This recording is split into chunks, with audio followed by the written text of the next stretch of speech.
The fundamental frequency in open organ pipe is equal to third harmonics of the closed organ pipe.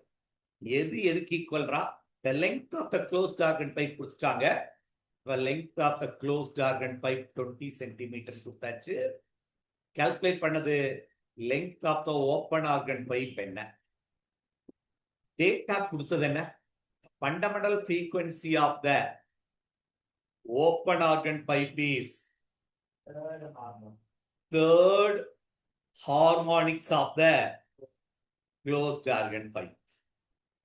The fundamental frequency of open organ pipe is V by 2L open organ pipe equal to 3 times closed organ pipe fundamental frequency V by 4LC closed organ. Are you clear?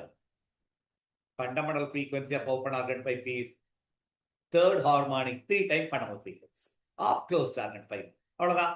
இதுல VV cancel ஆயிரும். இதுல இந்த 2 இந்த 4 கூட cancel பண்ணா 2 times. உனக்கு என்ன வேணும்? length of the open organ pipe வேணும். LO நீ வெளியே எடுத்தேன்னா 2 times LC by 3. புரியுதா பாரு? 2LC by 3. அப்ப 2 into 20 by 3. Answer 40 by 3. So answer is 13.2 centimeter is the answer.